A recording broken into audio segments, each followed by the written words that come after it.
এটা কারো বিরুদ্ধে আন্দোলন নয়। হাসপাতালটা যেন আমরা রোগী বান্ধব করতে পারি। আমাদের মূল কর্ম হলো রোগী আসবে, সুস্থ হয়ে বাড়ি যাবে, এই মেসেজটা যেন আমরা সবাইকে দিতে পারি।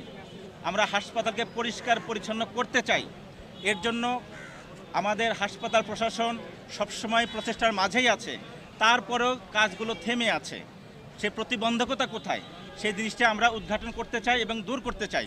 আমি মনে করি এই জিনিসটা দূর করতে গেলে শুধুমাত্র আমরা একটা চেয়ে থাকি হাসপাতাল কর্তৃপক্ষ সব কিছু করবে না। এই প্রতিষ্ঠান আমার আপনার সকলের, রংপুর বিভাগের যত জনসংখ্যা আছে প্রত্যেকের দায়িত্ববোধ আমি মনে করি এই হাসপাতালটাকে সংরক্ষণ করার। সবার অংশগ্রহণ আমরা চাই। আমরা যে আন্দোলনটা আজকে থেকে শুরু করলাম, আমরা আশা করি হাসপাতালটাকে একটা সুন্দর বাগানে যেন আমরা পরিণত করতে পারি। এই যে সামনের যত্রতত্র অবস্থা আপনারা দেখতে পান, আমরা চাই এই জায়গায় অপ্রয়োজনীয় যানবাহন থাকবে না, অপ্রয়োজন দোকান থাকবে না।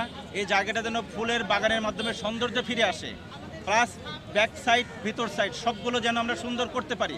এই উদ্দেশ্য নিয়েই আজকের আমাদের এই যাত্রার শুরু। আমি আশা করব আপনাদের মাধ্যমে এই মেসেজটা পুরো রংপুরবাসীর কাছে পৌঁছে যাবে এবং সবার অংশগ্রহণ আমরা চাই, পরামর্শ চাই কিভাবে আমরা হাসপাতালটাকে উন্নত করতে পারি, পরিষ্কার করতে পারি।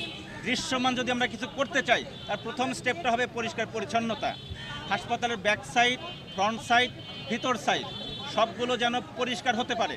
সবাই এসে যেন বলে যেন হাসপাতাল সুন্দর। সেই সৌন্দর্য বর্ধনের জন্য যে পদক্ষেপ, তারই শুরু আজকে, এবং এর মাধ্যমে আমরা এটা শুরু করতে চাই। আপনাদের সহযোগিতা, সকলের সহযোগিতা একান্ত প্রয়োজন।